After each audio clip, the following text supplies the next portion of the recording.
Good evening, ladies and gentlemen, and welcome to another edition of On the Mark. I'm your host, Mark Brantley, and I'm delighted to be here this evening. It's a beautiful night here on the island of Nevis, and of course, if you're hearing my voice on a Wednesday, you know it's On the Mark. It's 8 o'clock, and it is time for us to get this show on the road. Thank you very much for tuning in.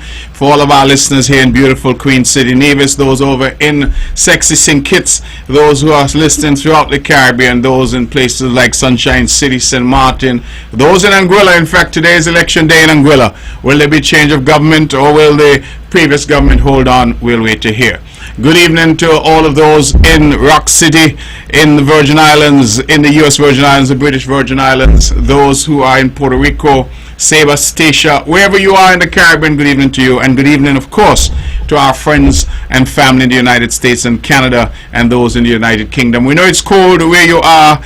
If you want to come home, it's nice and warm here in Nevis. I always remind you that this is your home, and it is always nice and warm and welcoming. Let me start the show by saying good evening and happy birthday to my dear friend Jean Claxton. She's celebrating today. She's there in New York City in all that cold winter. She's celebrating her birthday. So happy birthday, Jean, to you. I hope you had a wonderful day today. And happy birthday in advance to your grandson Xavier. I'm told that he turns 11 tomorrow, and so from all of us here at Vaughan Radio and all of us in Nevis, I wish you both a happy birthday indeed.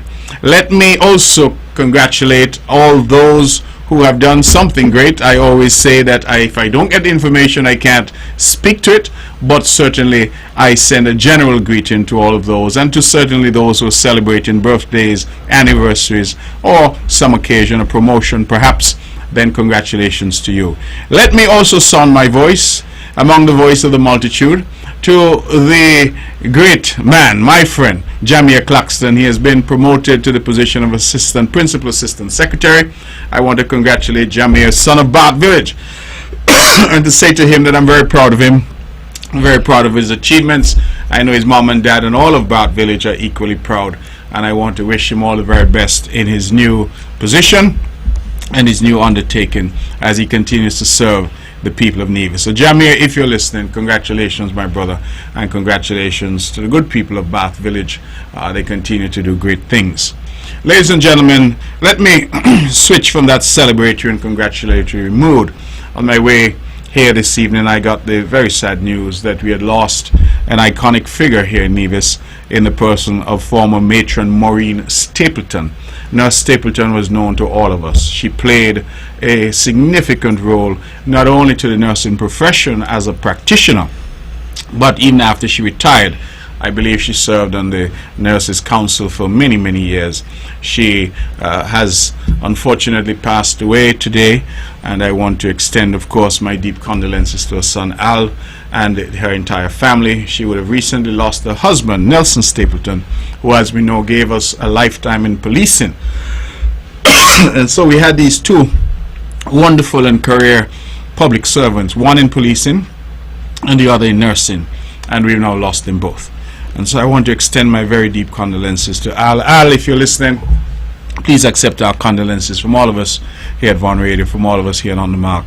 We extend our deepest condolences to you, and we hope and pray that our thoughts and wishes and the prayers of the multitude will comfort you in your hour of bereavement.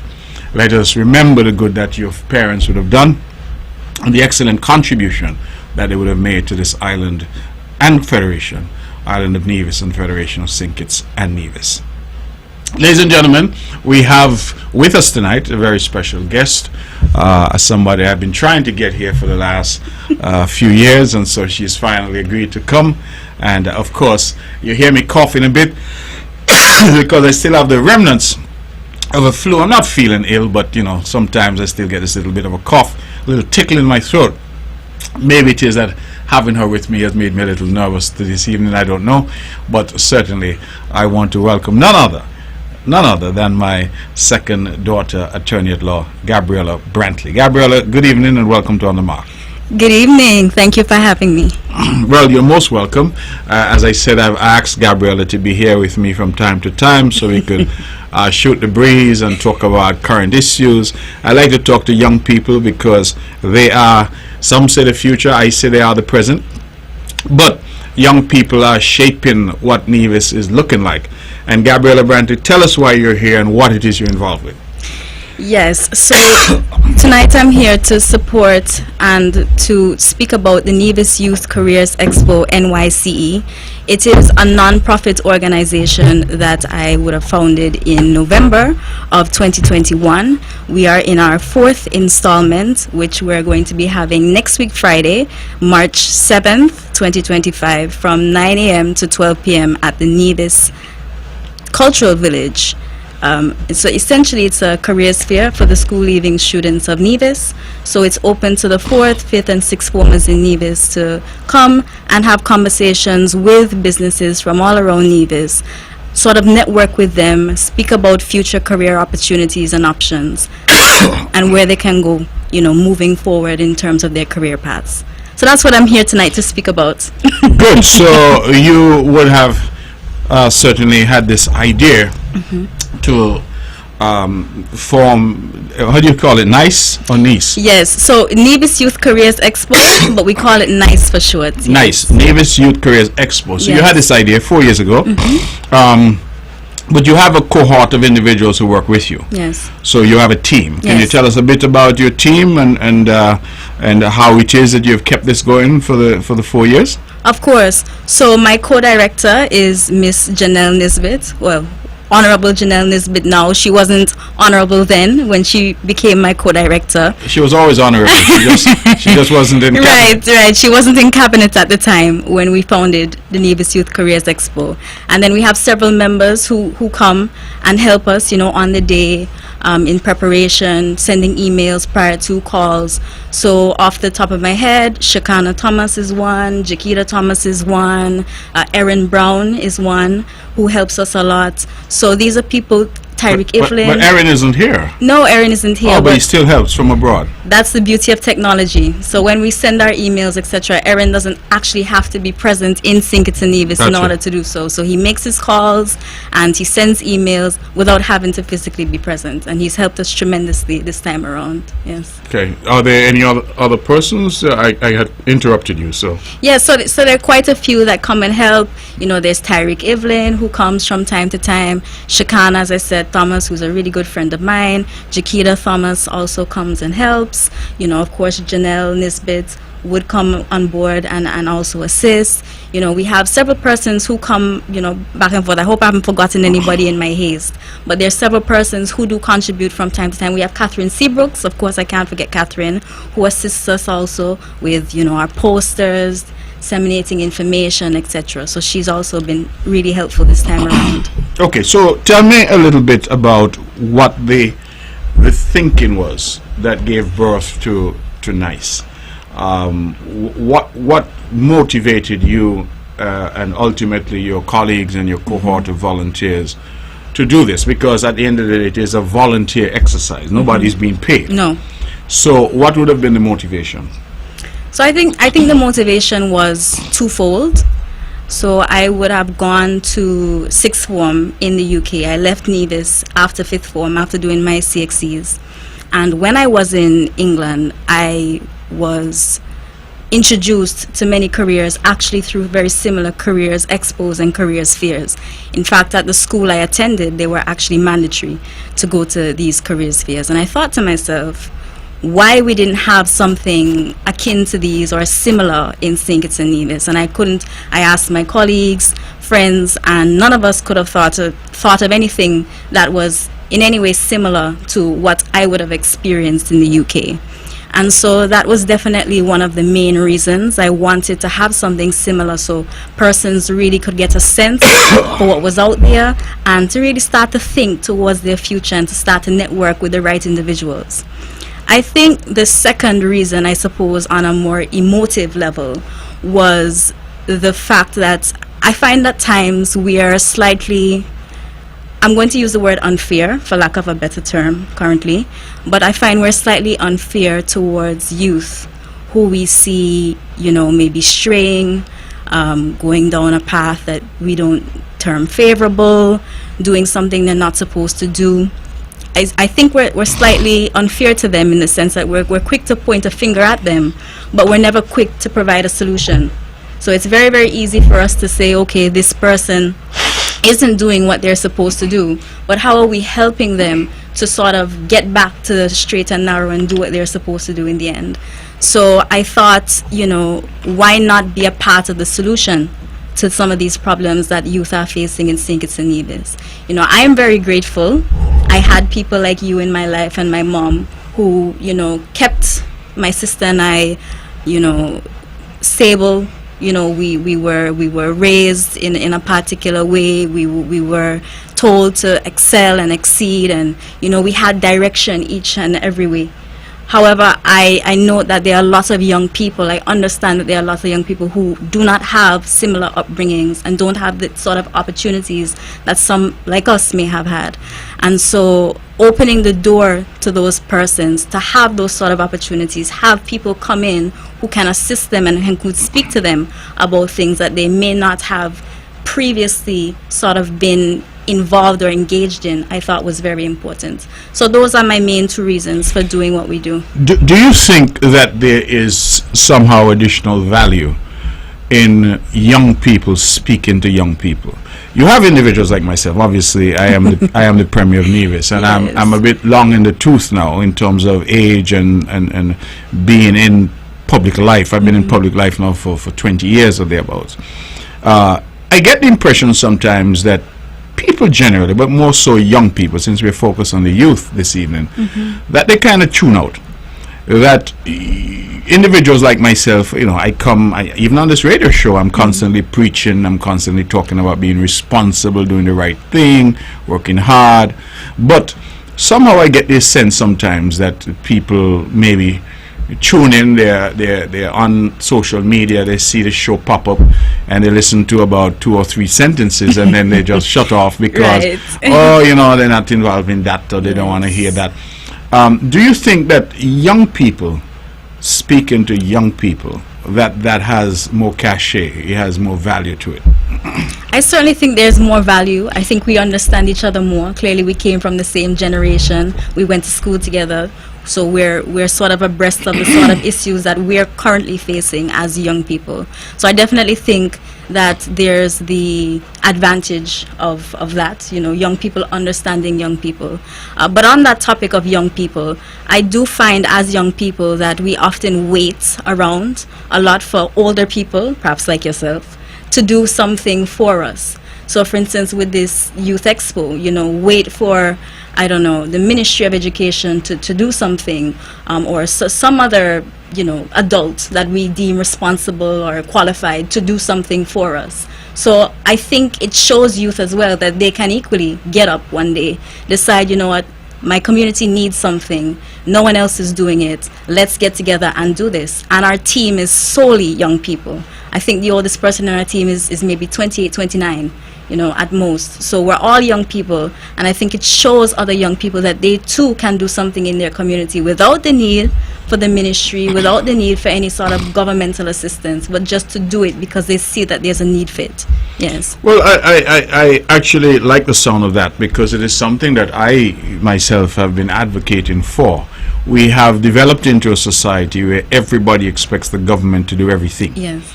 And if you are a social media fanatic like I am, I'm always on social media, and I see all the time on social media people saying, oh, the country need this, or oh, the island need that, and somebody always can point out a problem. But very few people are prepared to engage in terms of either one, offering solutions, or two, actually doing something. So a good example, something I saw the other day, somebody put up a picture of some trash. I guess an animal had come and thrown down it, and they put, and oh, look how nasty the place is. And I thought to myself, wouldn't it have been better had they just picked up the trash and put it away, disposed of it in the because it was clear that an animal had knocked down the trash can. But they prefer to take a photo of it and then put it, because I think there's some whose mentality is it is somebody else's responsibility. My job is to talk about it. My job is to point it out, but it's for somebody else to solve it. So when I hear you say that part of NICE and what you're doing with the Nevis Youth Careers Expo is to demonstrate to young people and not so young people as well that there's some value in self-help. There's some value in seeing a need and taking steps to satisfy that need without having to say, oh, the Ministry of Education ain't doing their job, or the Ministry of Youth not doing their job, right? Because it's not just the government. And in fact, when we think about government, what is government? Government is of the people. So government really is about the people and ought to be about the people. But the people themselves have a role to play. Now, could you imagine, Gabriella, that you're doing what you're doing, then the government is doing something, and then somebody else is doing something. So you realize now that young people now have, instead of none, they got 3, 4, 5, 6 bites of the cherry to get an idea of what they may want to do with their career. Yes. So, let me ask you a bit about your sponsors. I think you said on when we spoke prior to the going live that you had a number of sponsors. I assume that NICE does have expenses that you need to cover. So tell us a bit about how that works. Yes, so we do have sponsors who come on board every year and who assist us with the overheads. So for instance, tents cost money, tables, chairs, putting the whole event on does cost money, and we are a non-profit. So thus far, not discounting, there may be persons who come after the show, hopefully, fingers crossed. But so far, we have for platinum sponsors, we have Daniel Brantley, attorneys at law. We have the Culturama Secretariat. For gold sponsors, we have The Finished Touch, we have St. Kitts Nevis Anguilla National Bank, Development Bank, 17 Degrees North Realtors, and Mac Pennies. And for our bronze sponsors thus far this year, we have Radius, and we have Rodney's Tent Rentals. So I take the opportunity on behalf of the team to thank these sponsors. We couldn't do what we do without you. Okay, and if there are other people out there who are listening and who are minded to engage, what do they do? Who do they reach out to if they're civic-minded individuals out there who said, I have a check here for $500 that I really believe these young people are doing great things, I want to support them. How does that work? So that would be lovely. You can contact us via email or via phone. So our email address is nevisyouthcareersexpo@gmail.com. So again, that's Nevis Youth Careers with an S expo@gmail.com. And then our phone number is very simple. It's 664 NYCE. So that's 664-6923. So those are the numbers that you can contact us at. Tell us again. Sure.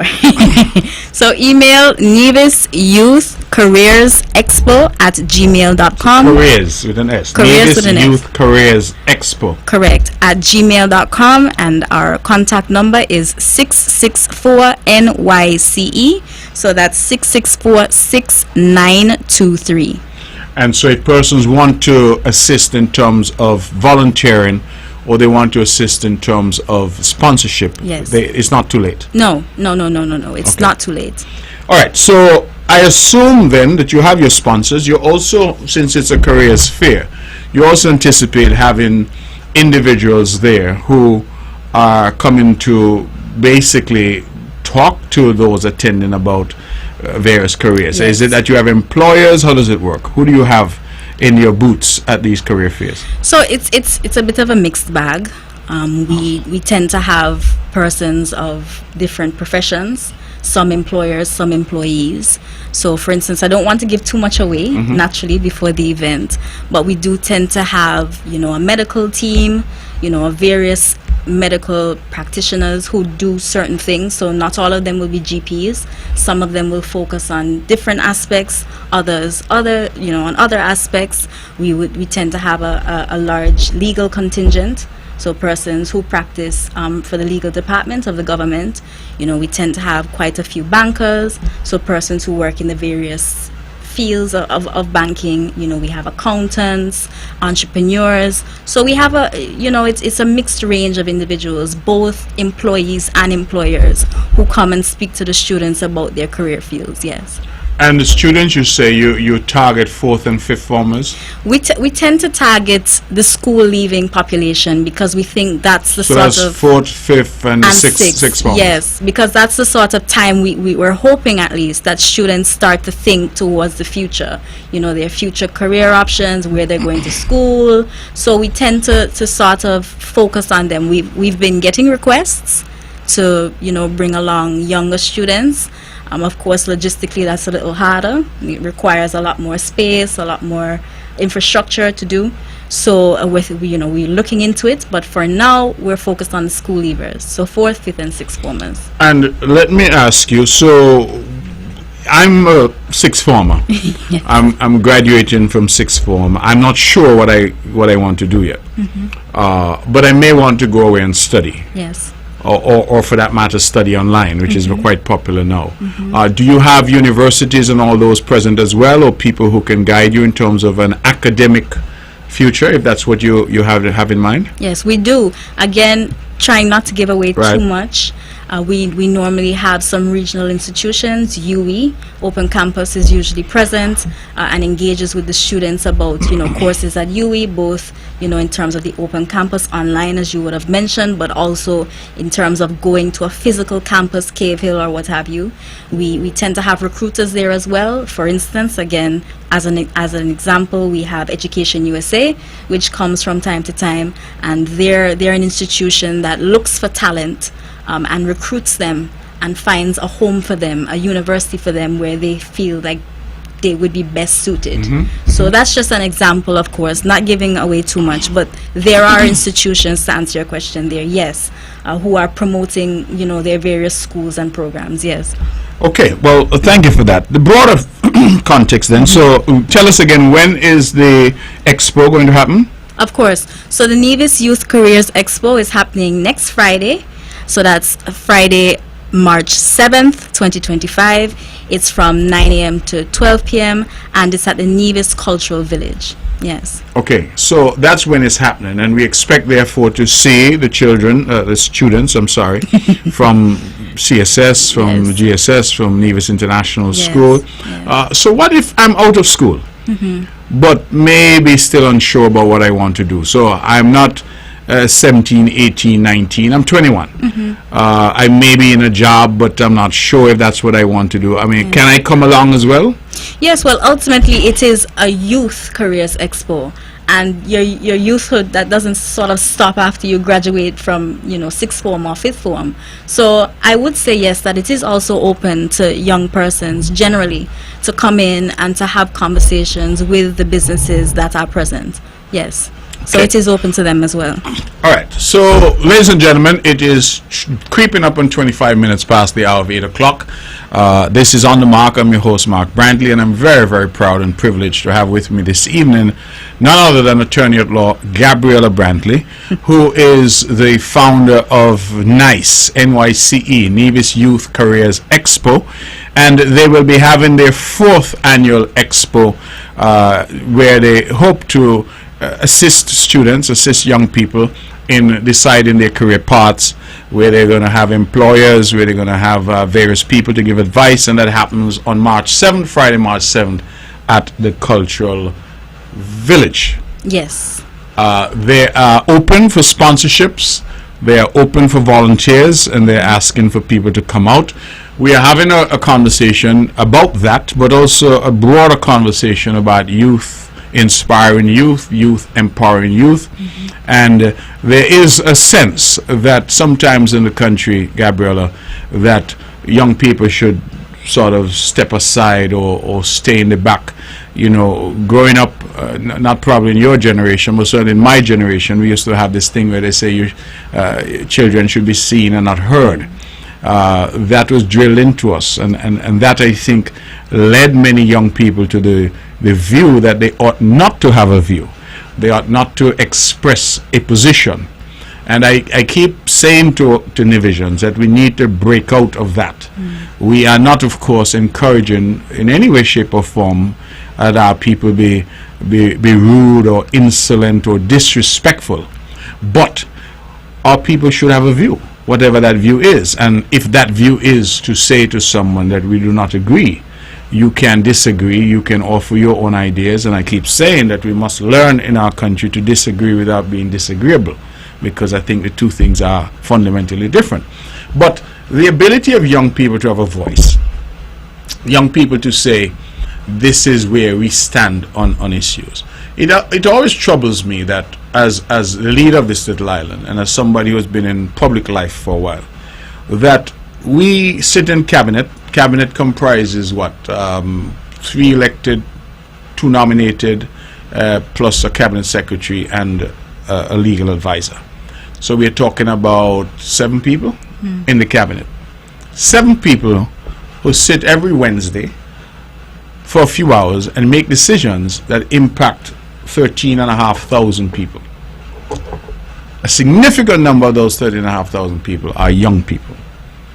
And since we're focused on young people for the moment, you and I, in this conversation, it always concerns me that we don't have sufficient forums and sufficient organizations of young people who are able and willing to lend their ideas and lend their views to national development.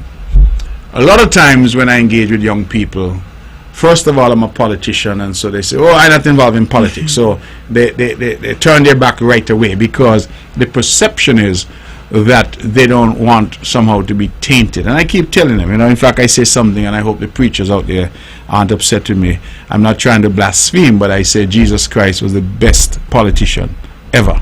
Because when you look at the things he said and the things he did, Jesus was a politician. He was a diplomat. He got upset when he needed to get upset. He led people. He guided. He served. He did all of those things. And it would be a good thing if all of us politicians could pattern ourselves off of that. But I'm not trying to get bogged down in the politics. I'm just trying to say that a lot of our people, particularly our young people, because it has sort of been drilled into them culturally, that wait your turn, or hush your mouth, or you don't have any experience, or whatever. A lot of things are said about young people to try and convey the same message. You're not ready yet.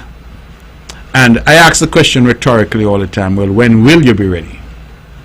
I take you as an example. You're a young woman, you've gone away, you've done your studies, you've come back, you have a master's degree, you're admitted to the bar in the UK, you're admitted to the bar here.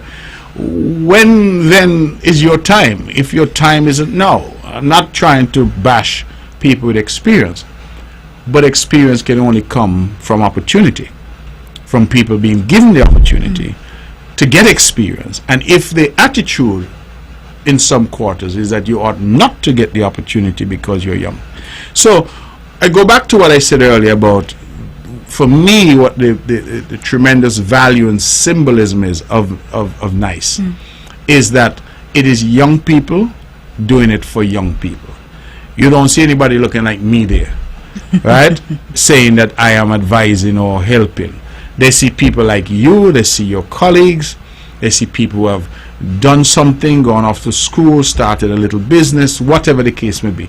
And like you say, it should be inspirational, because young people see other young people doing it. They see other young people and they say, hey, as you say, you're from the same generation, you can relate to each other. Maybe some of you even went to school together, right?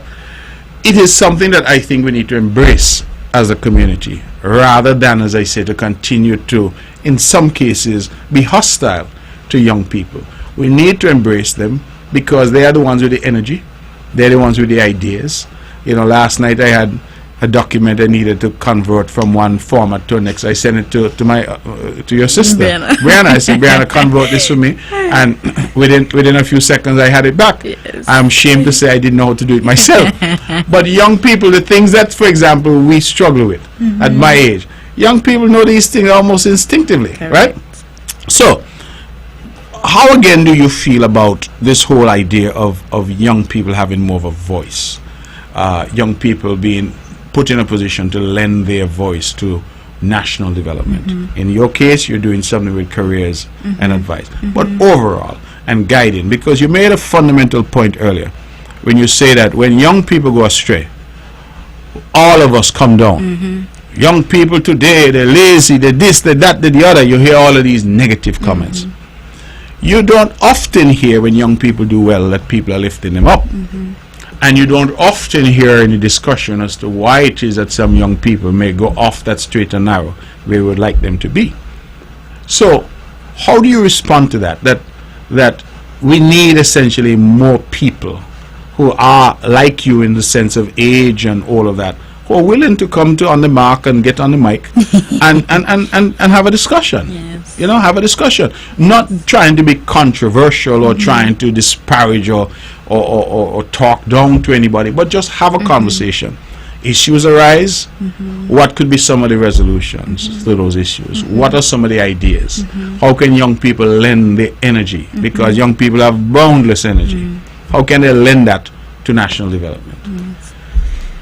So I agree with you. I don't think I could have put it any better, that young people, particularly females, in my opinion, should really sort of take up the mantle and do more and be more present in these sorts of conversations.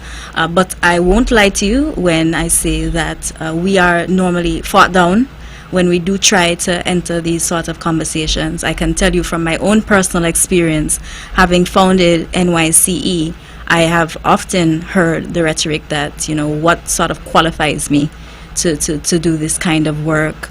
You know, why don't I leave this to the ministry? You know, why don't I hand this to somebody older who knows what they're doing?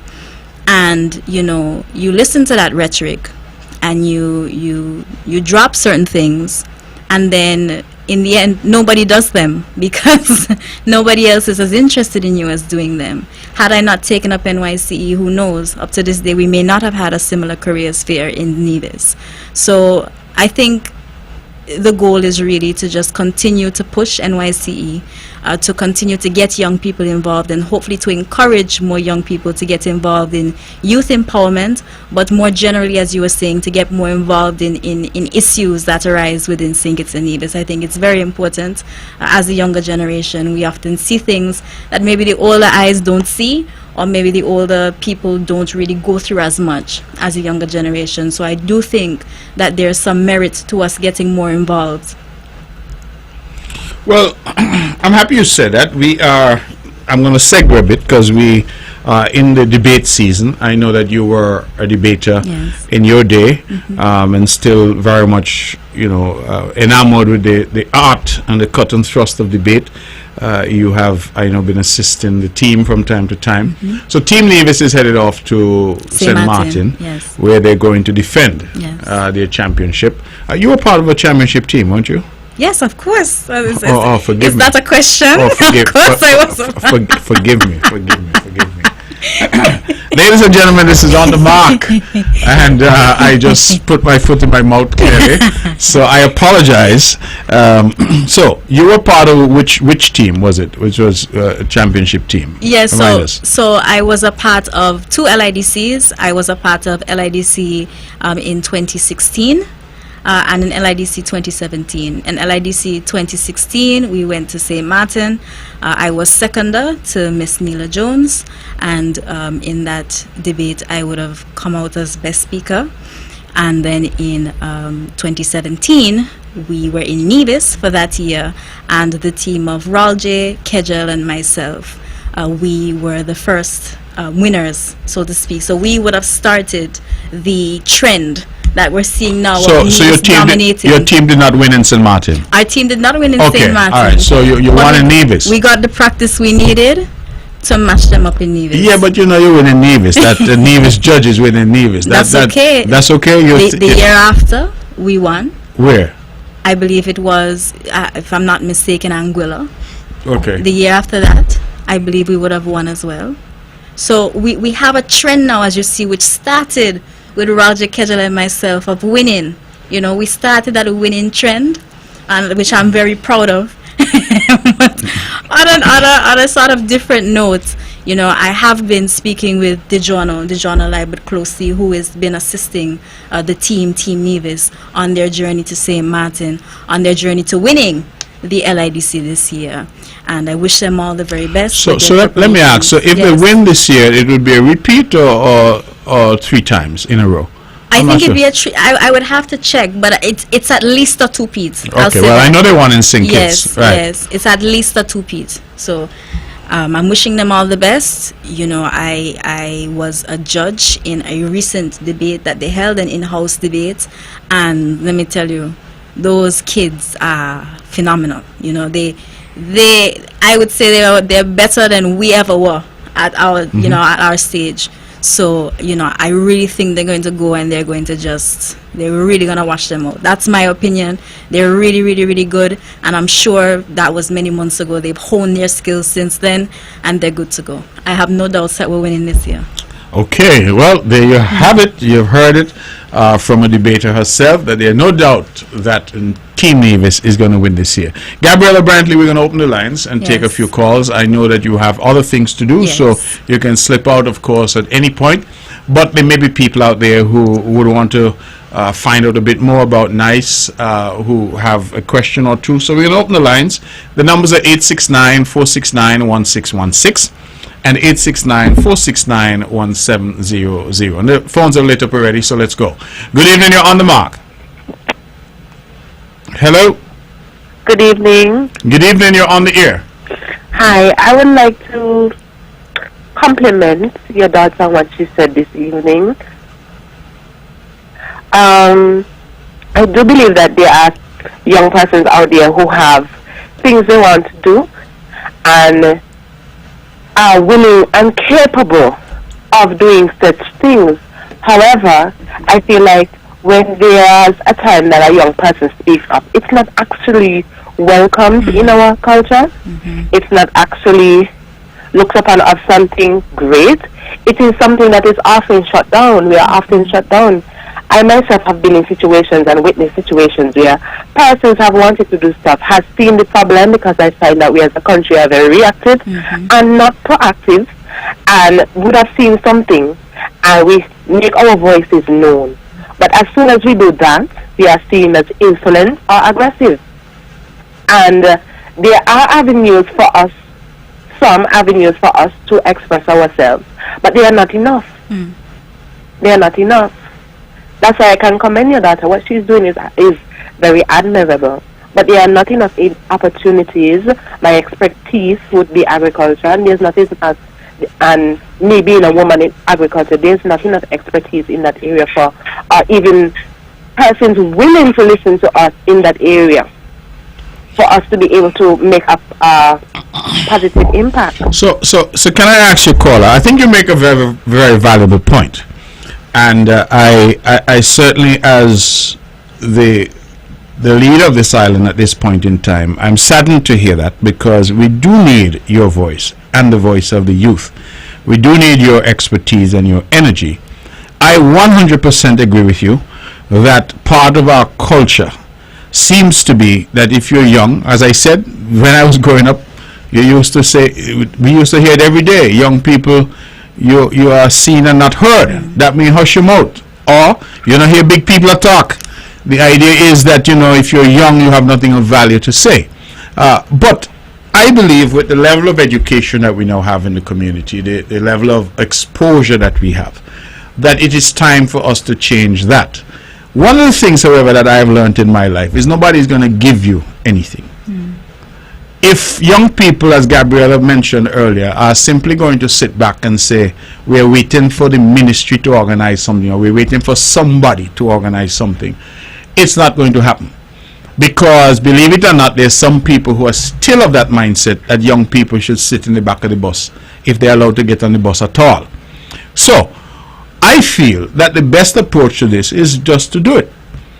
Just to get up and do it. You're in agriculture, you're passionate about agriculture, and maybe what you and people like yourself can do, whatever the field may be, is to step forward. Now, it could be that whatever you have in mind, you don't have the power to make it happen yourself. But certainly if you were to say to the Ministry of Agriculture, just drawing a reference, here's my idea, here's my proposal, and this is what I want to put in place. If the ministry is not minded, if there are individuals out there who are private sector individuals, hey, I want to start a farm, I want to do this type of farming, here's my proposal. What I'm saying is that nobody's going to oh, I heard this voice on radio, let me go look for them to ask them. That is unlikely. We have to sometimes push. And again, I come back to the culture, because even here in Nevis, I'm gonna broaden it a bit. Carl, you still with me? Yes, I'm still. Yeah, I'm gonna broaden it a bit. We have a lot of employment available in Nevis at the moment. I see the numbers. I hear the complaints from employers. We have the call centers. We have various people. And we also have freedom of movement within the OECS region. So anybody tomorrow morning can get up in St. Lucia, Dominica, Grenada, Montserrat, Anguilla, and say, I'm moving to Nevis. They don't need a work permit. They don't need any kind of special permission. That's the OECS. Wider CARICOM, there's limited freedom. They only allow people who have the skill certificate. But within the OECS, right?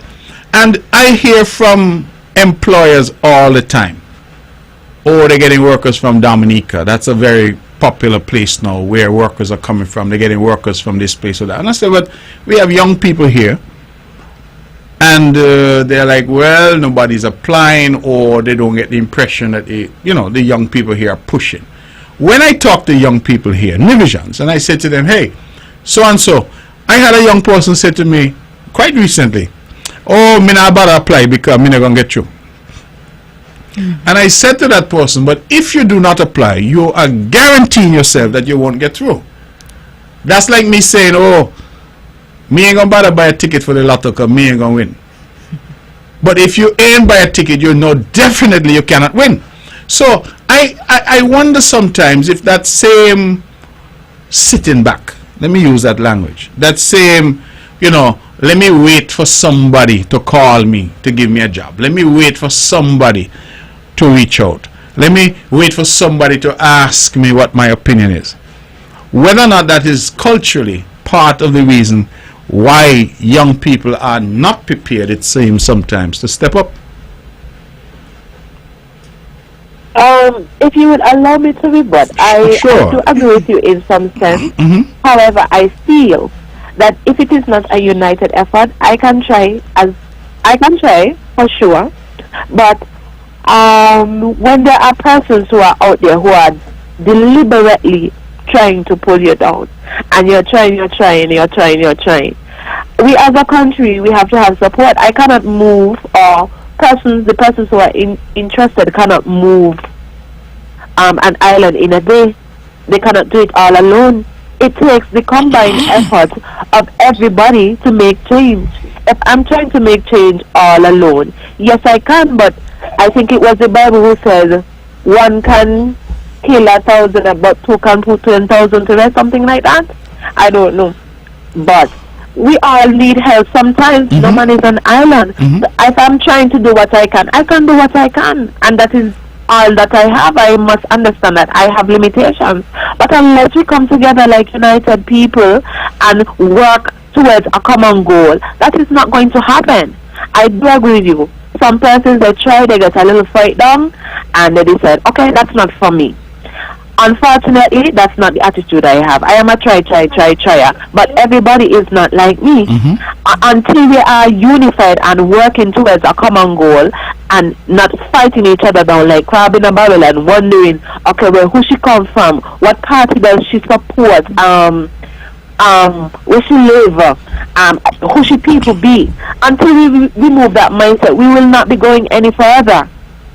But with any kind of impact. I love the way you say rebut, and Gabriella, you could chime in. But I like this conversation. I love the way you say rebut, because that means we're having a debate, and I love that. But one of the things I will ask you is this: the things you described, the fighting down, the crab in a barrel, and all of that. I wish I had an antidote for it, but it is what it is. What I always say to people when they point to things like that is that those things have existed with us from time immemorial, and yet we have numerous examples of people who have succeeded. I say that to say this, that it says to me that those things are not insurmountable. Now, I hear you when you say that people need support. One person cannot do it all. But I'm reminded of that old saying that every journey starts with the first step, and that all you need sometimes to start an avalanche is a pebble. That pebble starts moving up the mountain, and by the time it gets down, you have a whole avalanche happening. So sometimes you are the change that you need to see, and by speaking up, by doing what you need to do, you inspire other people. Here, for example, we have Gabriella, who started this from an idea, got friends and colleagues around her, and it's now into its 4th year. She couldn't have predicted back then that it would be what it is today. So I feel that sometimes we need to push through, so to speak. And so I'm glad when you say you're a trier. I love that. I want more of our people to do that, because our people need to learn that life is not necessarily easy. Life is going to sometimes knock you down. You have to get up, dust yourself off, and try again. Because a lot of us, as you say, from the first no we get, we go and we have the first bad interview, we say the sky is falling, and we go home and, oh, me not applying to nothing again because that person, they rough me up and I'm not. And so we give up at the first sort of difficulty, and that is something that I think we need to work on. So I hear you, I understand what you're saying, and I'm very grateful for your call. Gabriel, I don't know if you want, because I'm doing what old people do, I'm hogging the mic. So if you want to say something. No, I mean, I completely understand what the caller is saying.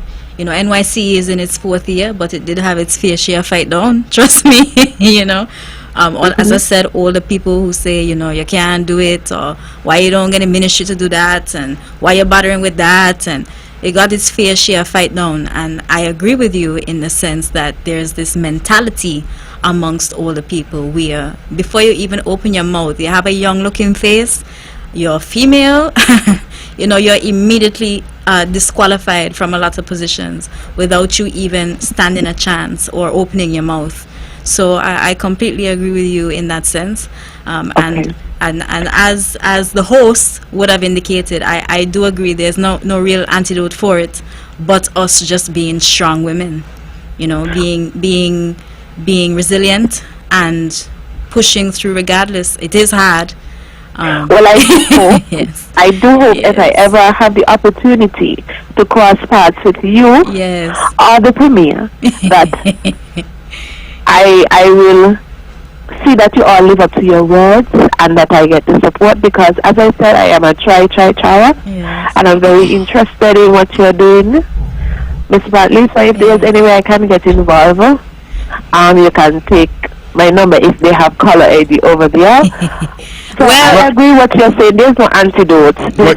But I just didn't like the notion that was put across that there aren't persons that are willing and able, because there are young persons that are willing and able. Don't lose hope, you're still out here. Yes. Well, you did indicate that you're in the area of agriculture, and again, not to give away too much, but we do have the Department of Agriculture on board.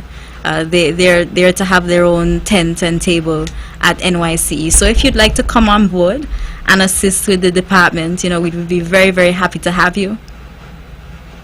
Well, I do not work with the department. Okay. That is my expertise. I'm actually an educator. Okay. So I don't know if I would be even welcome in that forum. Don't worry about that. Just come. You're Just always come. Always welcome. And that's the point. You're always welcome. That's the point. If you wait for somebody to invite you in, you may never come in. So just come in and be a part of what's happening. That I think is important. And you are hereby formally invited, okay? So you got your invite. So I'll accept my invitation. Looking forward to see and work with you all. Yes. All right. Thank you very much for that call. Very inspiring. Good night. Okay, good night. Good night. Ladies and gentlemen, we're taking your calls. 869-469-1616 and 869-469-1700. It is 10 minutes to the hour of 9 o'clock. And if you have more calls, we have Gabriella Brantley, attorney at law, who's here with us. She's been talking about her non-profit NYCE, Nice Nevis Youth Careers Expo. They will be having their fourth annual Careers Expo, Careers Fair, if you want to use that language, at the Cultural Village here in Nevis on the 7th of March, next week, Friday. and starts at 9 a.m. and ends at 12. and goes until 12. So 3 hours. They're asking all young people to come out. We have the phones lighting up, so let's try again. Good evening. You're on the mark. Hey. Good evening. Hello. Hi, good night. Hi. Good evening. You're on the mark. Good night. This is Honorable General Nisbet. Oh, hi. How are Hi, you? Miss Nisbet. I'm well. I'm actually just calling to first congratulate Gabriella on how well she presented for the Nevis Youth Careers Expo. It has been a pleasure working with her over the years, honestly. I think she even forgot my age because I taught her when she was in first form. So it has definitely come full circle to be able to work on this nice project with her. I wanted to contribute a little bit to the information about NICE, not so much the information, but to encourage the businesses and the professionals to participate in the Careers Expo, because without them, we really have empty tents. So I feel like they are the pillars of what makes the Careers Expo. And so I want to give a special shout out to those who are participating. We have approximately 35 businesses, educational institutions, governmental departments, but we still have a few more slots that can be filled. So I want to encourage other interested individuals or professionals or companies to reach out to us. There's still a few days left that we can slot you in, and you can get that. First, you can contribute by giving back, and you can also benefit by that exposure. Or if you have a need for something such as recruitment, one of our sponsors, Radius, is actively going to be doing some recruitment on the ground. So that is also benefiting them as well as these school leavers. So I really want to encourage more participation from our business communities, because we have quite a few gaps that we're trying to tap into, especially the technical areas, the contractors, the plumbers, the skilled personnel. So we want to see them represented well as well. Okay. Thank you very, very much, Honorable General Nisbet. And thank you for, of course, your own role in being a part of this for 4 years. As I said, I like the idea of youth inspiring youth, and youth assisting youth, and youth guiding youth. So I think that this is a very important initiative. So thank you very much for your call. Thank you, guys. Have a good night. All right, good. We're taking your calls, ladies and gentlemen. We probably can squeeze in another call or two before Gabriella has to go. 469-1616, 469-1700. Those are the calls. I was just, as the Honorable General Nisbet was on the line, I was on the phone there checking the live, and somebody made the comment, Gabriella, that you should leave so that they could get rowdy the way they normally are rowdy on the show. So I'm hoping that you stay here as long as possible to keep everybody calm and everybody civil, because, like I said, the people want to get jiggy, and we don't want any jiggy behavior tonight. Well, I'm happy I'm bringing some positivity to the show. Absolutely, absolutely. Let's go back to the phones. Good evening, you're on the mark. Good evening, Honorable Mark Brantley. Good evening, my brother. And good evening to the young attorney there. Good night. Good night. This is Carl Brown from Fountain and Pine Garden, Shadwell in St. Kitts. I would like to say high congratulations to you as a young attorney and the contribution that you're doing and giving back to your federation. My little advice is keep your head high, keep focused, and keep working on your goals and your dreams. We see what been happening to a number of attorneys lately. So it should even make you more focused and make you push harder and advance and move your dreams and your goals towards making your profession more respectable as you is a young attorney and making your goals greater and bigger. Honorable Brantley, I want to go to the unemployment and employment opportunities that you was just talking about. One of the things that we have noticed in this federation is that jobs would be there, and as we know, thousands of young people left school. A few good numbers of them return from college and universities. And the problem we are having is that jobs are there, but a lot of these companies don't advertise the jobs. And then you are here, what we would say, foreign nationals obtain these jobs, and when, what we would say, people from the federation go, they are told there are no jobs, but then you see foreign nationals in these jobs. And then another thing that we find that they are doing, they advertise these jobs and then don't bring in foreign Caribbean brothers and sisters and place them in the jobs and then advertise the job. And then when our federal people go for these jobs, they are told there are no jobs or the vacancy already filled. So I don't know if you could do some discussion on that, we could have a little dialogue on that, because that has been happening right here in the federation. They fill the jobs and then advertise them. Well, Carl, that ought not to happen, and frankly, that should be a matter for the Labour departments, which should be vigilant. The people at the Labour department should be looking out for those types of practices to ensure that those practices do not happen. So I hear you, and I'm not at all suggesting that we don't have some abuses in the system. But the different point that I was making is that because of the free movement now within the OECS region, that the people who are coming in from OECS countries are eligible to work. They don't need a work permit. So it's almost as if you can't say that the employer is employing somebody from St. Lucia or somebody from Grenada over a Kitishan or over a Division, because the freedom of movement now means that there's no difference between that St. Lucian and that Division or Kitishan, even though the job is in Nevis or St. Kitts.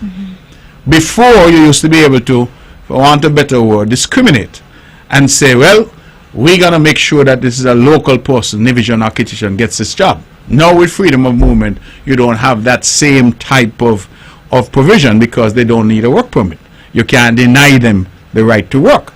So things are changing, and I think part of what we have lacked, Carl, is the kind of forums where we have open discussions and we help to educate each other. Somebody told me the other day that they were in a particular bar, and people were cussing me, say, oh, all these people coming in here from these islands, and Mark Brantley bringing them in.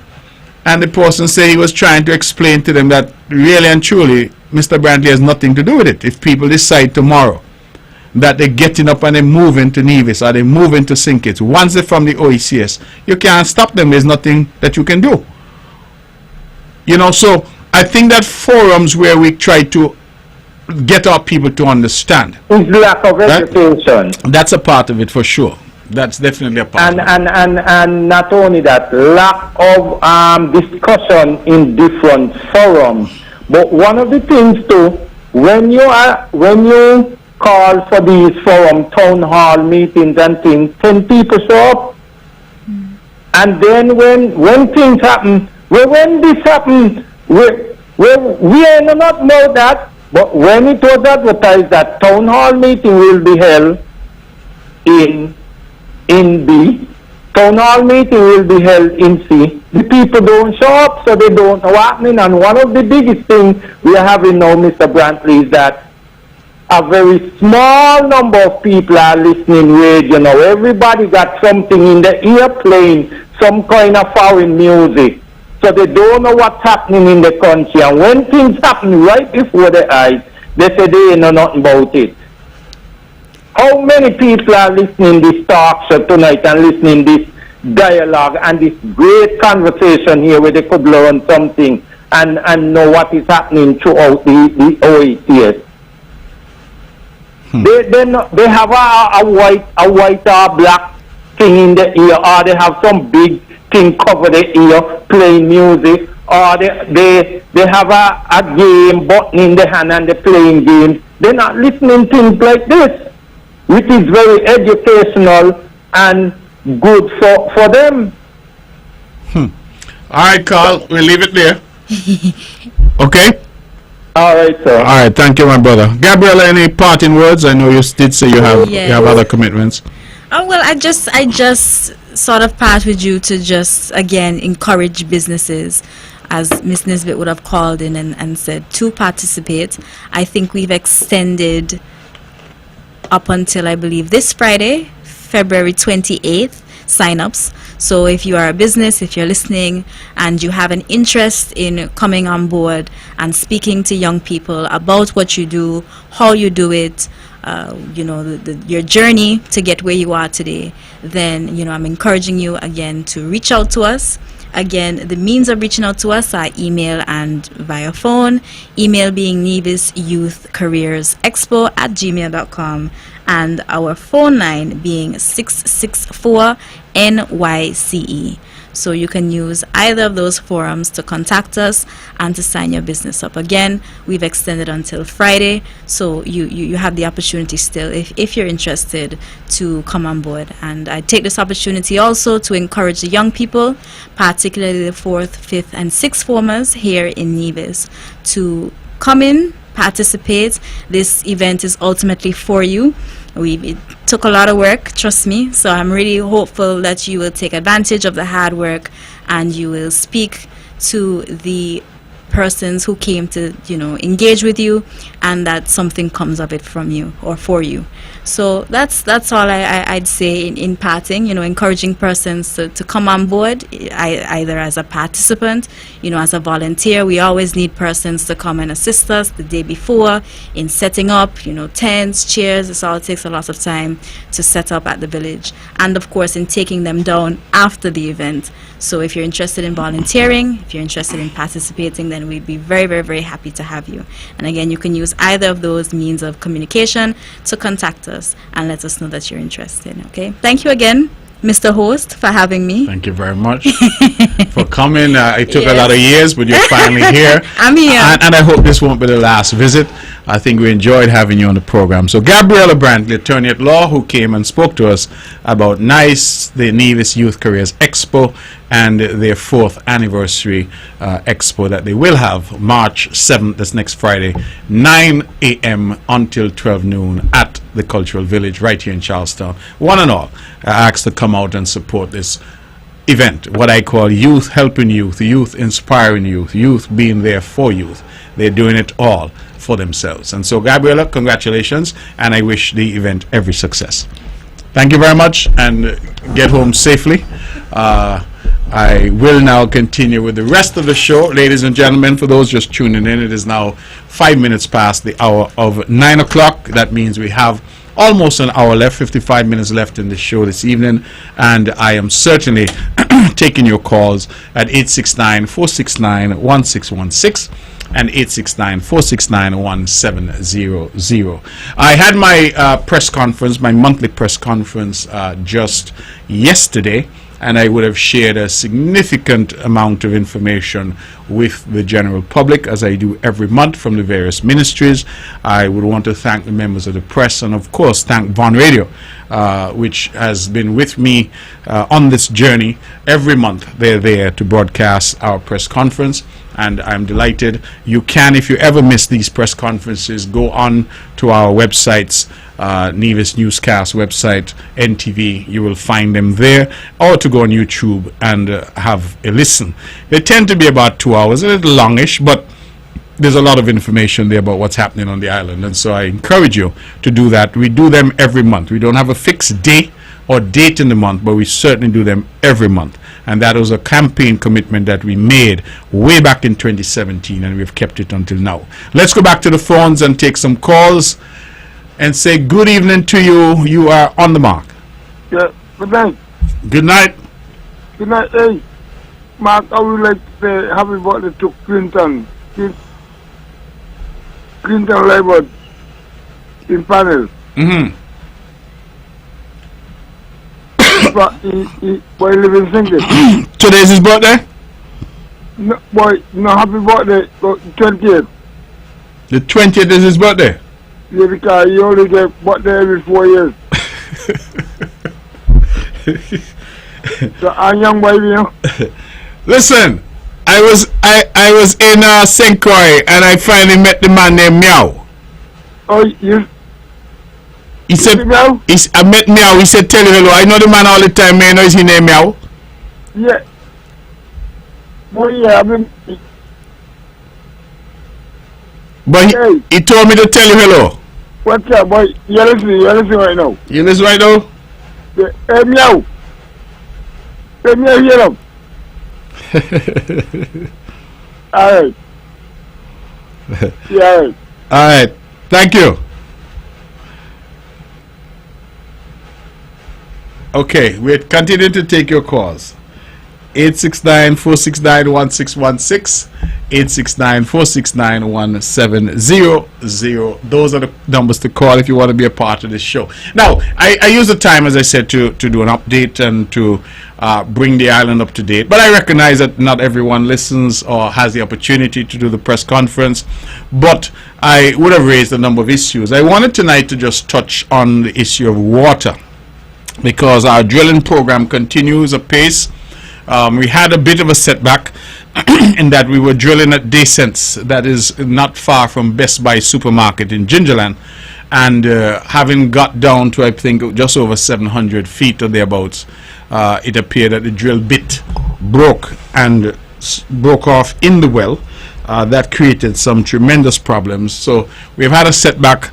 I think Minister Brand has reported that that setback may cost us about 2 weeks, but the drillers are trying to do a workaround, and we're hopeful to get back in action very soon. As we did say, we are drilling 9 wells. The total water we anticipate is 1.5 to 2 million additional gallons per day. And thus far, from the 2 wells done at Madden successfully, we anticipate that those are going to give anywhere from 400,000 to 500,000 gallons a day from those 2. And this one at Decence looks promising, but unfortunately we had a bit of an accident, if you will, with the equipment, and that happens from time to time. And so we continue to try to do the best we can. I should also say that yesterday I indicated that the bids for the geothermal drilling, that those bids should be back at the end of this month. Today I met with Nevlik, and they indicated that for some reasons, technical and otherwise, they have in fact given an extension until the 5th of May. That is the date, I think, that they told me today. And so we're not expecting bids then at the end of this month after all. So I wanted to correct that, because yesterday I gave the information that I had, that the bids would be open at the end of February. They've now told me today that in fact they have given an extension of a few weeks until the 5th of May. And so that's where we are at this point, and we are still hopeful that we'll get past this bidding process. And now that we have the monies, if you will, guaranteed for the drilling, that we'll be able to proceed apace. So we're looking forward to that very much, to see how we can get that geothermal project on the go and get it finalized as quickly as possible. The cabinet today would have had some very interesting presentations, very good presentation from a potential investor. We are not yet at liberty to say anything publicly, but we are optimistic that we will have a substantial project to announce to the people of Nevis, private sector investment project in short order, a project that we feel can truly be revolutionary for this island. And so we are hopeful that we can get it across the line, that we can come to agreements, and that we can come to the people of Nevis with something that is shovel ready. And so that's our approach now. We are not coming with premature announcements. We are not coming to say things that we are not yet sure of.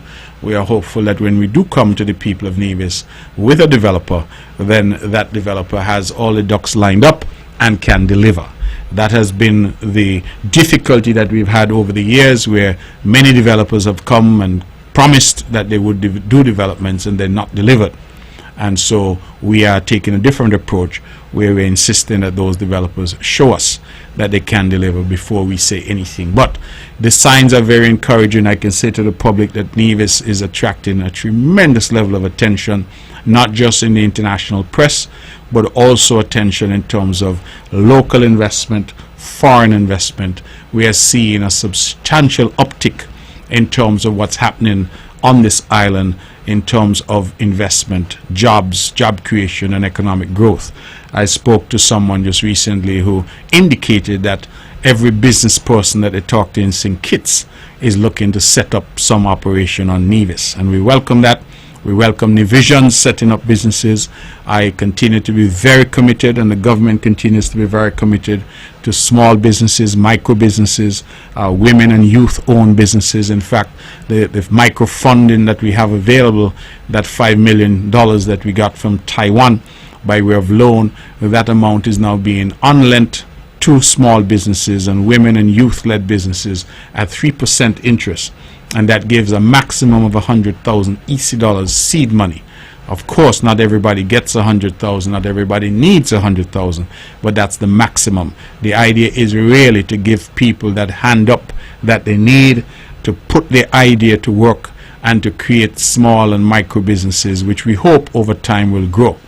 We have, of course, put in place our new returning nationals and diaspora investment policy, and we continue to encourage our people who are out in the diaspora, those in New York and Canada, those in the UK, those in Bermuda, those in the USVI and BVI, that it's a great time for you to invest in Nevis. It's a great time for you to come back home. It's a great time for you to come and sort out your family property that might have been left here abandoned, sort out your lands. It's a wonderful time because the government is partnering with you 100% to make it possible. Just today a young lady called me and said she's about to build. She wanted to know if there were concessions available. I said, please go in and talk to the people at the Ministry of Finance, because we have so many programs that are available to assist people to realize their dreams and help contribute to our economic growth. Let's go back to the phones then and take this call. Good evening, you're on the mark. Hello? Good night, sir. Good evening, you're on the air. I hear you talking about investment, especially the folks in St. Kitts who want to come over to set up shop in Nevis also. My concern about that is the taxes, because there are some folks who are in Nevis, but the taxes are paid in St. Kitts. What are we doing about that? Well, that is something that we continue to work at. It's a matter that we... Because that's a big leak. Yes, it is a leak, and it's a matter that we hope that can be resolved through dialogue and through ultimately legislation with the federal government. That is part... So my thing is, shouldn't put a hold on it until we could get something worked out? Well, we can't put a hold on business. Business is business, and business is not just paying taxes, they employ people. So we have to try to encourage business. The taxation part is important, but business happening is also critically important, in terms of employment, paying rents, paying social security, doing all of those other things that businesses do, paying business license. All of that is also important. So we don't want to stop business, but I agree with you that what you say about the leakages, that's important. In fact, we met with the IMF, I think they were here last week, doing their country assessment, and that was one of the points that we raised with them, that we need a mechanism in place so that Nevis can capture what really is generated from activities in Nevis. Exactly. Right? So we're working on it. Believe me, it's high on our agenda. Okay. Okay. Thank you very much. It is 9:15 o'clock, and we continue to take your calls. 869-469-1616, 869-469-1700. For those of you just tuning in, this is On the Mark, and I am Mark Brantley, your host, and I feel really, really proud that tonight I had with me my daughter, Gabriella Brantley, who made her maiden appearance on the air to talk about her Nevis Youth Careers Expo that's happening next week. Now, I made a promise to my friend Banky if he's listening, because he's a man who like to hold you accountable. I made a promise that I will promote tonight the big showdown that we're having on the weekend, which is the Bank of Nevis inter-high school track and field competition, which would have Gingerland Secondary School, Charleston Secondary School, and the Nevis International School, International Secondary School. And I'm told that they have a guest school, which is the Albina Lake Comprehensive School from Anguilla, that is bringing in a large cohort, over 20 athletes to compete as well. So we are asking people to go out and please to go in your numbers and support. This is sports season. This is a time for athletics, and the Monroe track is going to be live and lively on the weekend as the premier athletes at the high schools come together and put their skills not only against each other but against the Albina Lake Comprehensive School out of Anguilla as well. Let's go back to the phones. It is 16 minutes past the hour. Good evening. You're on the mark. Brantley. Good evening. Good evening. Yes. Welcome. I heard you were sick. Yes, I'm back. Yes. Thank you very much. The Bible said, "Train up a child in the way he should go." Yes. And that's what you did. And you're proud today. Okay? Because the children took it in. All right? And they obeyed. Yes. I would like to hail up Tilly. Tomorrow is her son's funeral. You're there? Yes, I'm here. Oh. Tomorrow is her son's funeral, and I would just like to tell her and the family to keep strong.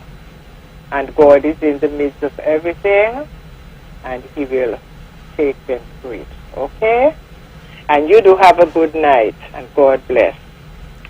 Thank you very much. I will get back into my scripture next week. All right. Thank you. Okay? Thank you. And God bless you as well. Thank you very much. Okay, great. Thank you for that call. Ladies and gentlemen, we continue to take your calls. We know that other people are trying to get in. Please be patient with us. 869-469-1616. 869-469-1700. We go straight back to the phones and say, good evening, you are on the mark. Hello? Hello, Mac Brantley. This is Epperson House. Hope you're doing well, sir. I'm doing well. Thank you very much for calling in. Well, delighted to reconnect with you. I want to first to really congratulate you on the outstanding work that you just discussed with respect to investments in Nevis. That is indeed quite encouraging. Really delighted to hear that. And I also saw an article that I think you submitted today, which I thought was very interesting because it began to focus on some of the concerns relating to the new government that is currently existing in Washington, D.C. I have somewhat of a vantage position from which I can observe some of what's going on there. And I thought I'd just take a few minutes mentioning to you a couple of the issues that we have that I think that we do need to keep in mind in St. Kitts and Nevis as we go forward. Of course, as you well know, that the U.S. has a real serious problem with respect to the outstanding public debt that is out there, and that really is the major driver that has promoted or encouraged investments by in Mexico and Canada for adjusting the tax payments that they've made there with respect to the tariffs. So that's going on. But in addition to that, I think it's very important for us to keep in mind is something that I've spoken about quite often, and that is with respect to the importance of getting more involved with respect to the technology developments that are occurring, that can possibly occur in St. Kitts and Nevis. I happen to think that that is very important. It also happens to be an issue that is, of course, very much of concern to the new government in Washington, D.C. And I again re-emphasize the importance of this, and also to make to suggest to the folks in Nevis and St. Kitts that really there is a lot to be gathered from actually just tuning in to the for example the IB station, that is the UB station, I guess that's what it's called, with respect to that actually gives programs of the kind that actually educate the folks with respect to what's going on.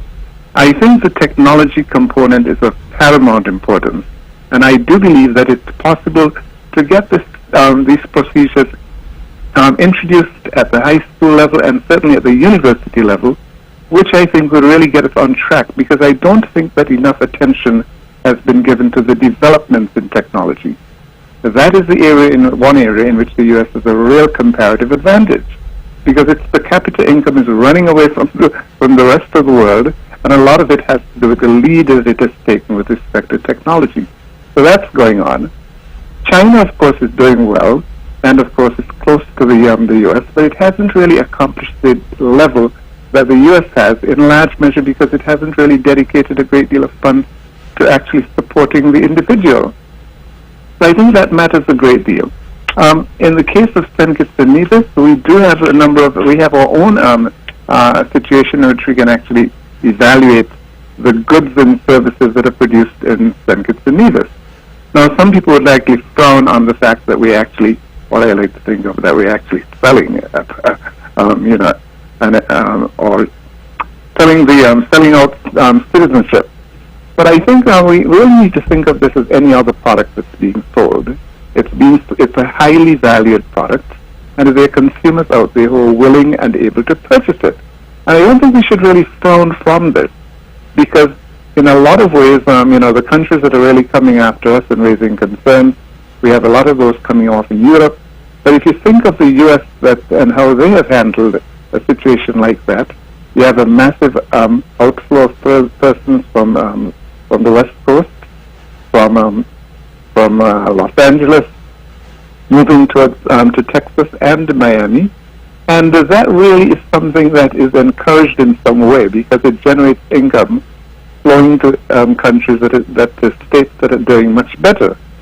So that I think that is very, very important for us to keep our eyes on that, and actually to deal with the schools and universities, if some consideration can be given to even inviting folks to listen to certain developments that are occurring. It's all over the place. If you turn to CNBC, you'll get very good coverage with respect to what's happening with the flow of money in the U.S. What happens there matters a great deal to the ordinary man, should matter a great deal to the ordinary man and woman that is actually in St. Kitts and Nevis. I, for one, at 9:30 in the morning, I'm at the computer looking at what's going on with the flow of funds moving across the country. Mm-hmm. I get a sense as to what's going on, and then it helps me in the decisions that I'd make during the course of the day as to how I may choose to invest. I think a lot of that can be accomplished also in St. Kitts and Nevis. For one thing, the technology is such today that we get the same things that I see on my computer at home. The same thing can be observed by someone at the high school level. But they need to get a sense very early on by learning from others. What are the others doing that we're not doing? Mm-hmm. I think all of this is important, because, in my view, St. Kitts and Nevis has been doing well, but it can go much farther than it currently has. And having access to an effective citizenship by investment program, and also to the technology that's involved in looking with the flow of money in the U.S. matters a great deal. I mentioned, in closing now, that Guyana, for example, I monitor them very closely. And the Guyana is very, very interesting, because it's full, while we're selling passports, the Guyanese are selling oil. It's a highly valued commodity. But what happens is that in the sale of the oil, Guyana has leapfrogged from, I think it's the sixth from the bottom of the 34 member states, to being the country that is now the highest per capita income country in the Latin American and Caribbean area. So that I think that's important, because we have to focus on developing things that are marketable on the outside. So that is the advantage, in my view, that has been missing. What you're doing with respect to investment is of paramount importance. Reaching out to Bermuda, reaching out to other countries, those are all very, very important developments. And I really am very, very impressed with what you've announced this evening, what I've followed very closely, and it's very, very encouraging for me, because in my view, none of this has happened in St. Kitts and Nevis until the developments that have recently occurred. So keep pushing on the right track. I'm monitoring very closely, to the extent that I can actually perhaps just sharing information. Every once in a while I get a student from the Caribbean who might be calling me, asking me about how do you do this? What do you, with respect to a particular transaction, in the and looking at particular traction in the options trading, for example, that's an area that I spend a lot of time involved in and have made some significant progress on it. My spouse looks at another component of this. She looks at the stocks, and the lady that I spoke to over the past weekend that was very much involved in futures. But those are all Caribbean folks for the most part. Right. And I think that there's a possibility for us to learn more about what's going on there, because that's something you can do without having huge sums of money pouring into St. Kitts and Nevis at the outset. Well, Doc, thank you for that. I've always admired the fact that you are an innovator when it comes to your thinking. You have raised this with me privately. I'm happy that you've now raised it publicly. I think that many of our people are just not as sophisticated when it comes to investing, and we view it as difficult. We view it as something that other people do. It really, I agree with you that it should become more commonplace that we are knowledgeable about stocks. Here, people know about saving money, because since you were small, your grandmother tell you put your money in the bank. People know about maybe buying a piece of land. But in terms of stocks, in terms of trading, as you say, options, futures, we see that as an alien world. I think that educating our young people, and I'm not sure if you've heard of this program that the Honorable Prime Minister has introduced, but he has introduced a program where he is using citizenship by investment money and putting $1,000 into a bank account for every child in St. Kitts and Nevis, every citizen who is between the ages, I think, of is 5 and 15, something like that. They put in $500 of that into stocks in local companies and $500 in cash. And the component is not so much the money for me. It's going to be put like in a lockbox for that child. So the parents and whoever can get access to it. But what I think is most interesting about the idea is that there will be a component of what they call financial literacy, where they will be teaching these young people about stocks, bonds, sharing, interest rates. Dr. Hull, I can tell you there are so many adults in this country who borrow money from the bank paying a mortgage, and they have no idea how a mortgage works. A lady said to me the other day she's been paying for 5 years and the thing ain't moving. It's not coming down because they have not worked it out. Other people go and they take a mortgage and they don't understand a variable rate as opposed to a fixed rate. All of those things. Interest, simple interest, compound interest. All of these are financial terms that can make a huge difference. But we need, I think, greater financial literacy across the board, but particularly with our young people. And some of it, I think, Matt, can really be handled at the high school level. And, even if the faculty there may not have it, they can actually invite someone to come in, or even just listen to a recording in which the announcements coming out from CNBC, by the hour, really tell you what's going on within the state. And they can at least learn from that, and they can get a clue as to where they might, or some relative of theirs may actually make a very, modest investment to just see how things are moving. And I should point out too that entry into some of these markets is not really prohibitive.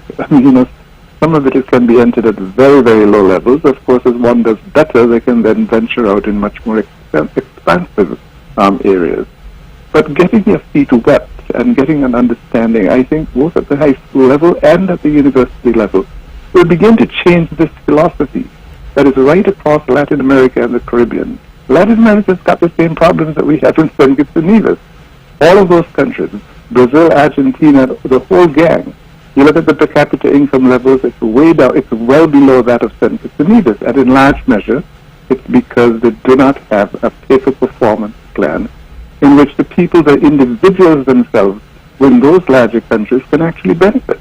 But we're outperforming them in virtually every sphere of human endeavor in terms of looking at per capita income right across Latin America and the Caribbean. So anyway, thanks for hearing me out on this. But I give a lot of time and attention to this because I don't want to go to my grave with all the stuff that I have. I've got.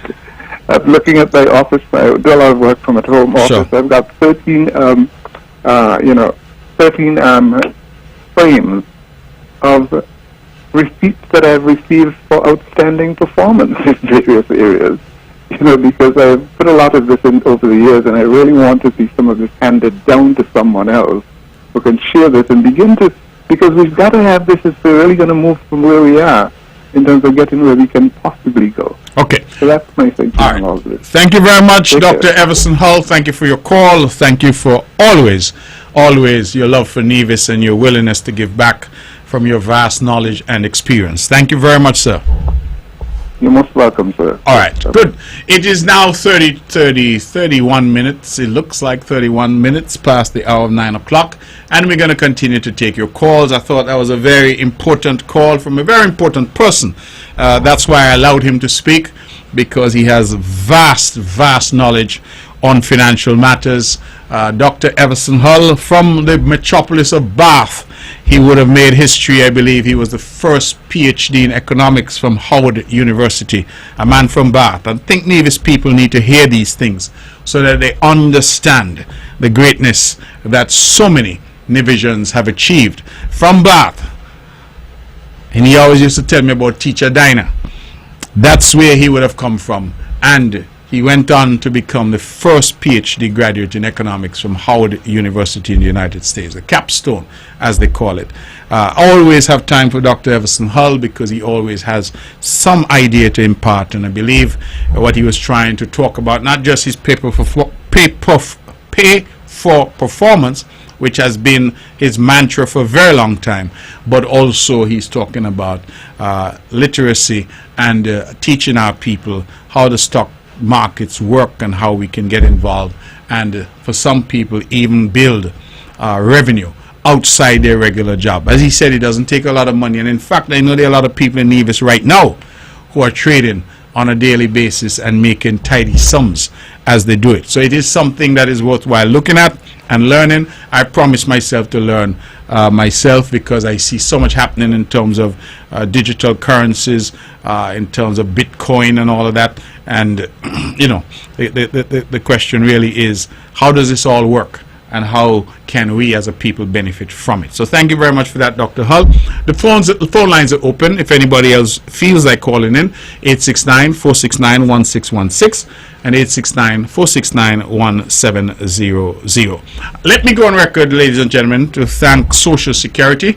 Social Security would have delivered some $60,000 worth of medical supplies to our hospital, and that represents 2 years worth. They normally would donate $30,000 each year to healthcare, and we thank them very much. Social Security continues to be a critically important institution here in the Federation of St. Kitts and Nevis. They continue to contribute to every facet of our national development.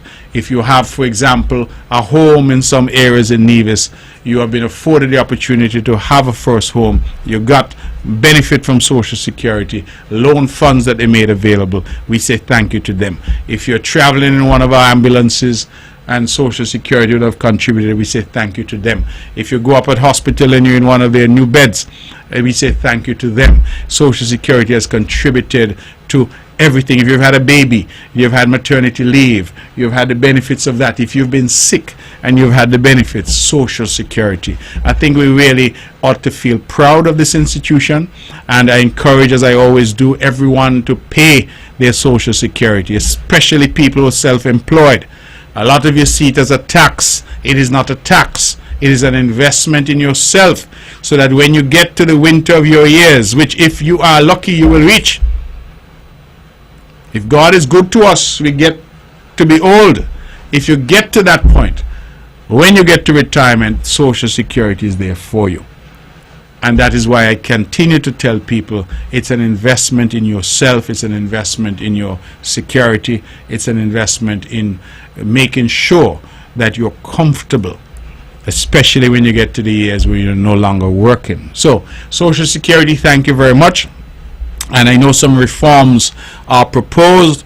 I have said it privately, I said publicly, I will support Social Security. I will support the reforms that I anticipated because I have seen the value of this institution. And I say to people all the time, a lot of times when things happen, when independence came, I'm told there were some who were opposed to independence for St. Kitts and Nevis. When Social Security came, there were some who were opposed to Social Security.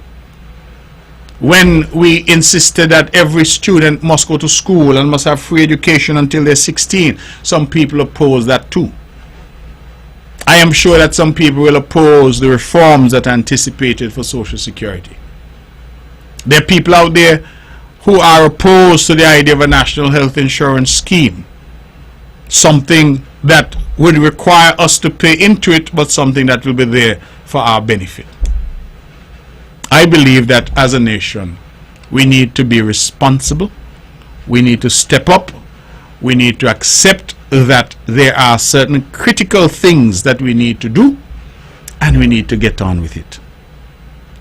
I look at national health insurance as an example. Team Unity was there for 7 years, and we talked and we talked and we talked and we talked. Labour has now been there for 3 years, and Labour has talked about it as well. So that's 10 years we haven't done anything. So you look at the amount of money that we would have spent over that period of time, providing insurance, for example, for government public servants. Same thing in St. Kitts. Money spent to send people overseas for medical attention. In Nevis, on average, we pay out sometimes $700,000-800,000 a year in assistance to persons who need emergency medical care and don't have the ability to pay. And you think about that and you say, well, what if we had just taken the step? What if we had taken $50 million from the CBI and seeded the health insurance scheme? And some people may look at it and say, 50 million, that's a lot of money. But do you know, a double salary in Nevis is 10 million, and in St. Kitts it's 3 times that. So call it 30 million in St. Kitts. So with just one double salary that we would have paid, if we said to people, we're not going to pay this double salary, we're going to take that 40 million, 45 million, and we're going to put it and start the health insurance fund. Could you imagine where we would have been now? But sometimes taking the easy decision, sometimes telling people what they want to hear and giving people what they want is the way that we go, even though in our hearts of hearts we know that a different approach will yield better benefits for our people in the medium to long term. Some of us say, we're not worried about no medium term, I got an election next year. So give the people what they want. Let the people jump up and be happy. Let them say that I'm great because I make them happy. But that may not necessarily be what is good for the sustainable growth and development of the country. And that is part of the dilemma. And I admit it is a dilemma. Because sometimes when you take positions that are the right positions, they are nevertheless difficult because people say, oh, they can't get this and they can't get that. And when you take a different position which is reckless, but you give away the whole treasury and you say, listen man, come, free this, free that, free that, free, free, free, free. People say, oh my goodness, you're the best in the world. But it is not sustainable. And so the ability to strike a balance to ensure that government is there for those who need that hand up. But for those who are able to stand on their own 2 feet, you tell them go ahead and stand. In fact, not only stand, but help somebody else up too. Can't be just the government. These are the types of discussions we need to have in the country. And so I am hopeful that this health insurance is going to get off the ground. I think we have good experience with Social Security. And I think health insurance must become a reality to ease the burden of health care from government and from individuals. A lot of us going around saying, oh man, I got money. Maybe you have a $500,000 in the bank and you walk downtown with your chest push up because you say, I got money. But as the old people say, one crop of sickness, you realize how that money disappears. One crop of sickness and that money disappears. I see some people sometimes, and when I see the cost of a procedure, 100,000 US, 150,000 US, you see how quick that money gone? But with insurance in place, with the national health insurance, you start to now break the back of that and allow people the comfort. Is it going to cost? Of course it's going to cost. But it's an investment in ourselves. And that is what I think is important. It is 20 minutes to the hour of 10 o'clock. And again, we're taking your calls for those who may want to call.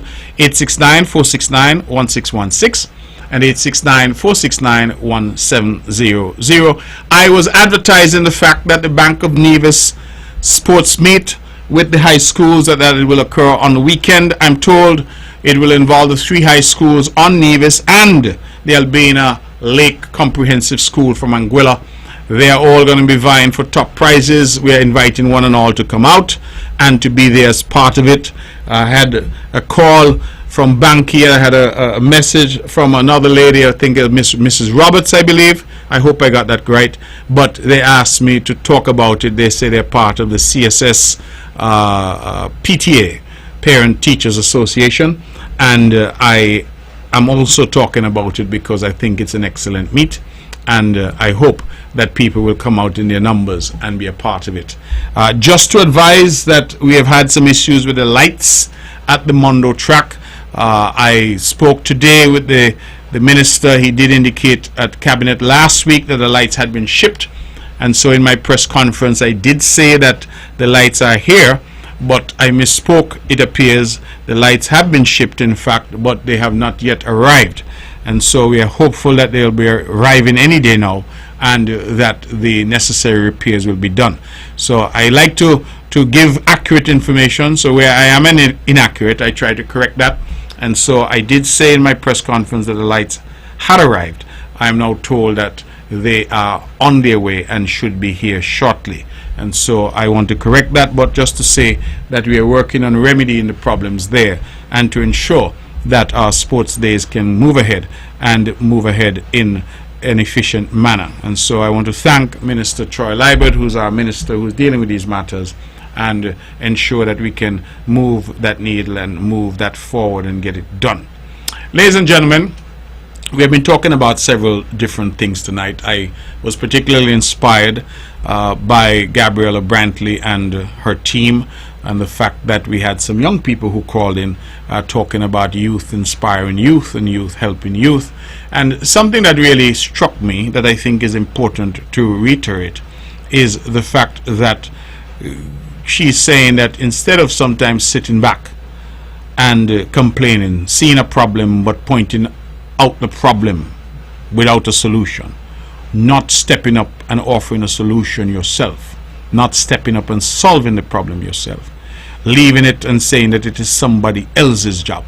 I think all of those are important sentiments that we can take away and things that we can work on as a community to ensure that we are more self-reliant and that sometimes we can solve issues, solve problems that arise. And I think that that's very important for us as a community, as a society, and as an island to take on board as we move forward.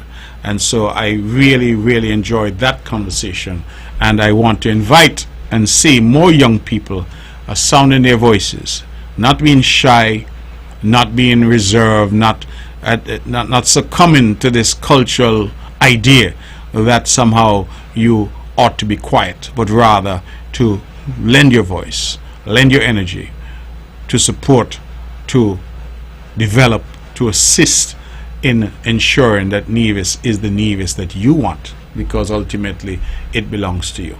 I think that that's very important and a very important lesson, and so nice. The Nevis Youth Careers Expo will have its expo, 4th annual, on March 7th. That's next week, Friday, starting at 9 a.m. and going until 12 noon. And they say they're open for volunteers, they're open for more businesses getting involved with them, and certainly they're open for more sponsors getting involved with them as well. Now, there's been quite a bit that has been happening on the island in terms of various developments of various kinds. We have tried to restart and get things going for the new year. We are now towards the end of February, and one of the programs that we have decided that it is necessary that we do a wholesale reconsideration and revamping is what I would loosely refer to as the grass cutting program.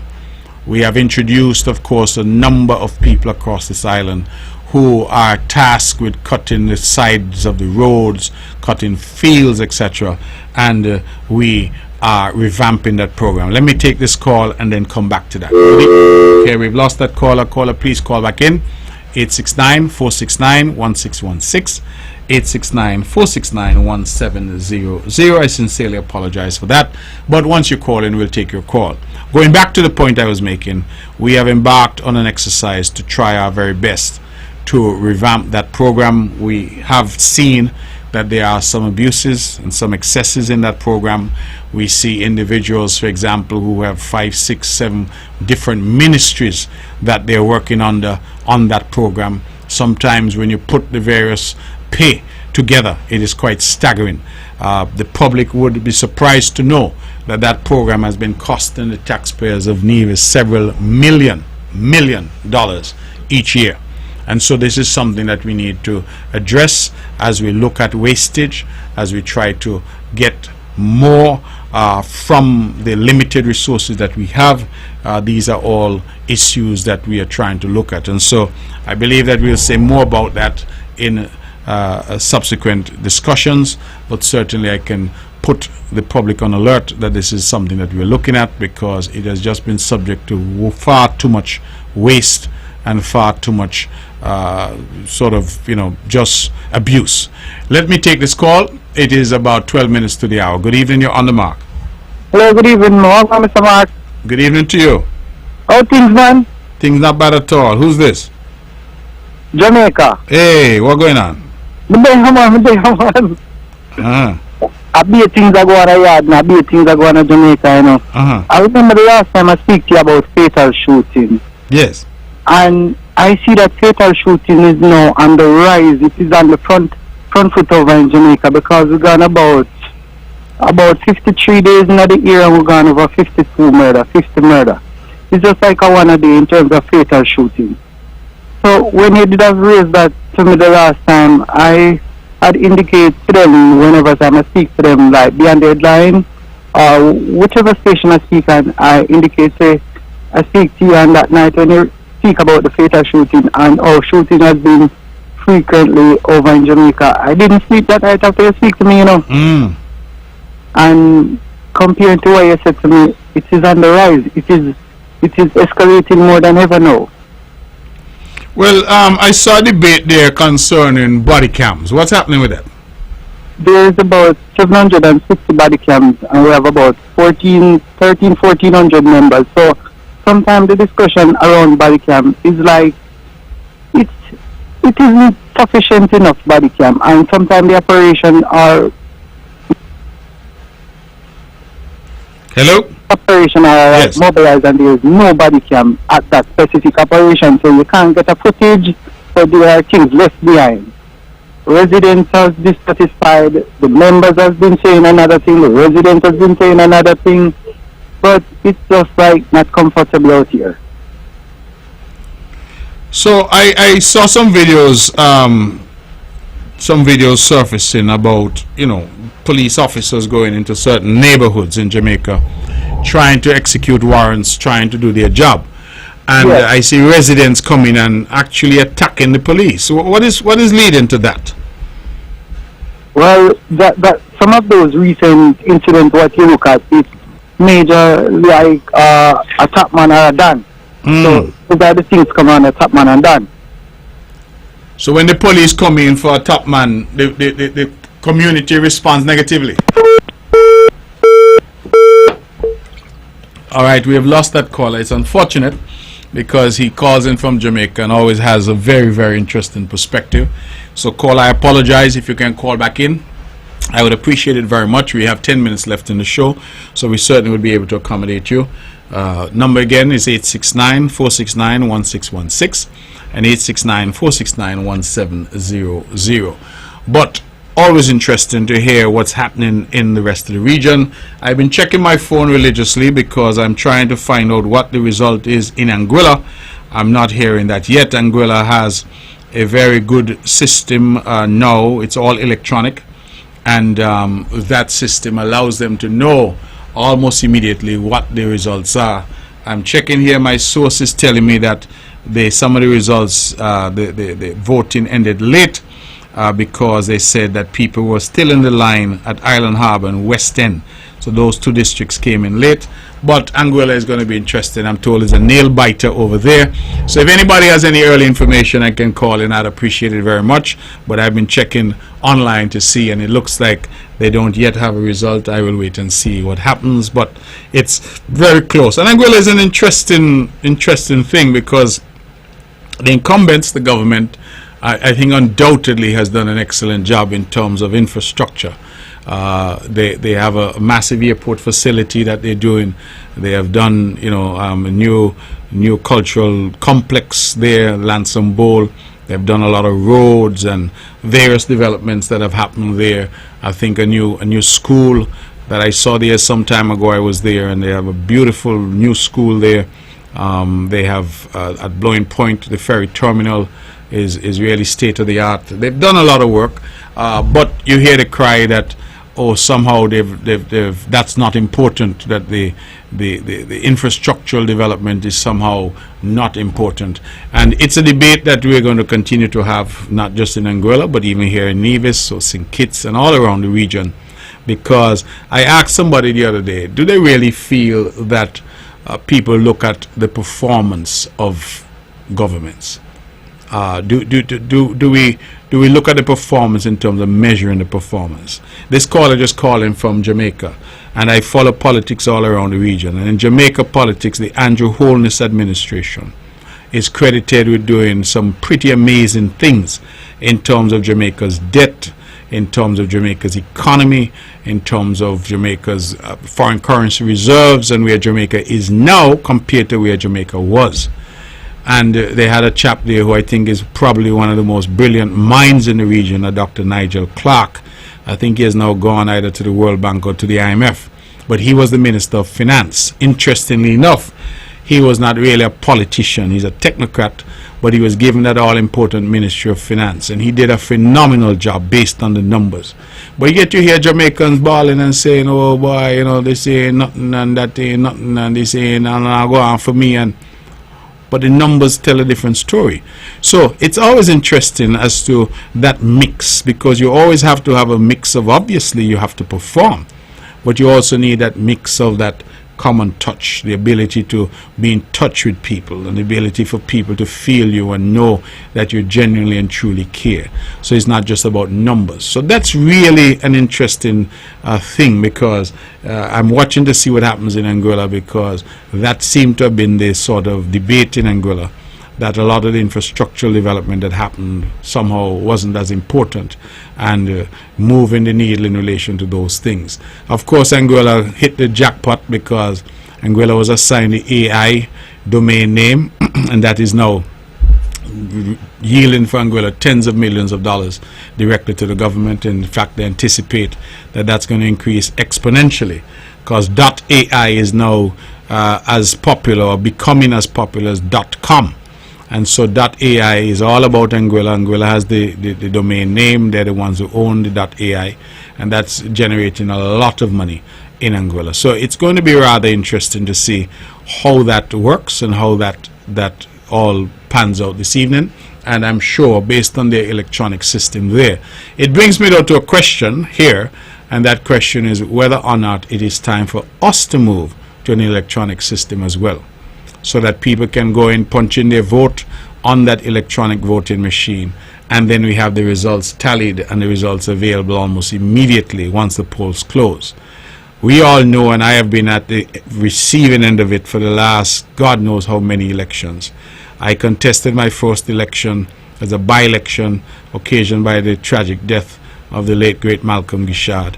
That was way back in August of 2007.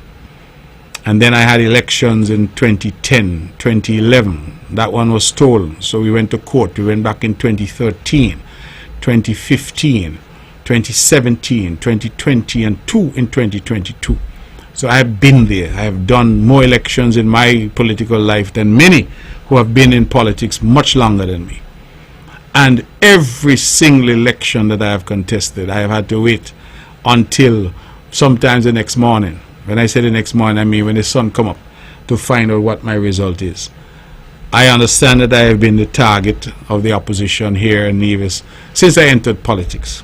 They didn't even wait for me to become anything of anything. They started from early o'clock. I had the lowly position of a senator on the opposition benches, those cold hard benches. And they used to attack me mercilessly. And they're still attacking me mercilessly.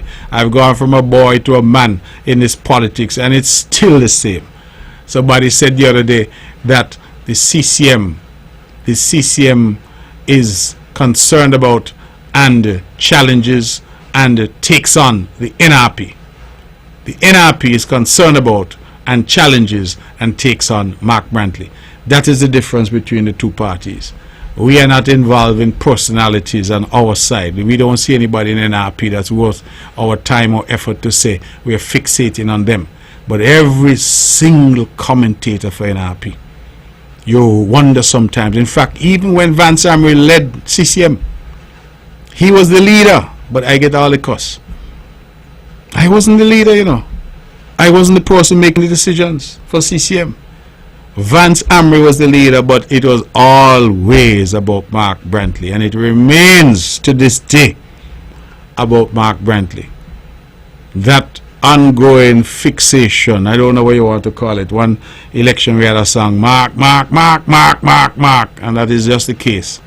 Sometimes I say I want to change my name to some kind of different name, you know, or maybe Fufu or Tafara Balewa, something exotic, something hard to pronounce, so that Mark is too easy. You know, Mark is in the Bible, and everybody say, you know, this Mark thing is maybe it's too easy. I don't know, but something needs to give, because CCM contests NRP, but NRP contests Mark Brantley, and that's the fact. And nothing you could do to deny it, because that's the reality. Listen to their talk shows, look at their blogs. If the rain doesn't fall tomorrow, or if too much rain falls, somebody in NRP going to say, is Mark Brantley.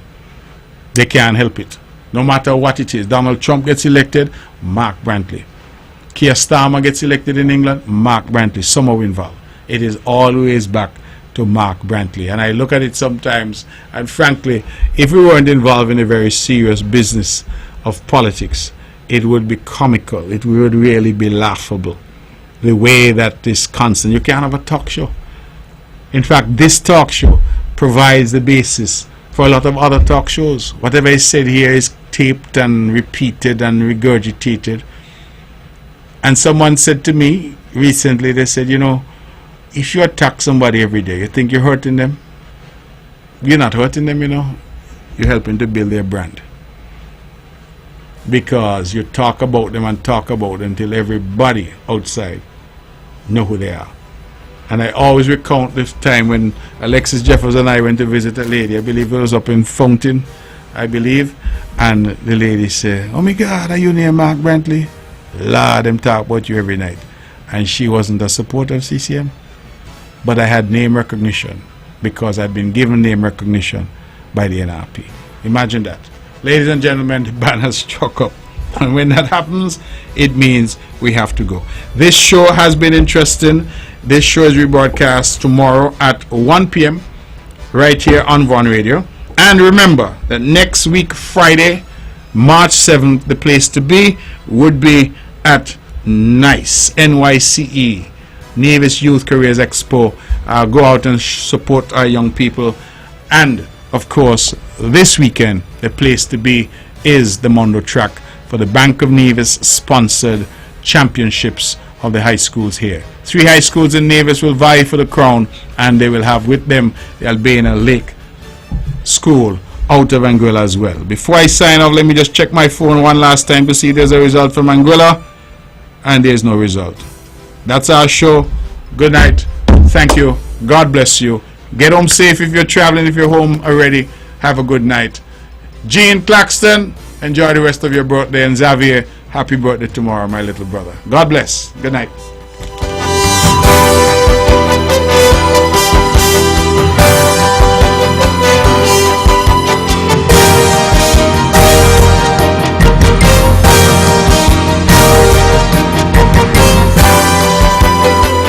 The views and opinions expressed on the preceding program were solely those of the participants and do not necessarily reflect the views of the Nevis Broadcasting Company Limited or its advertisers.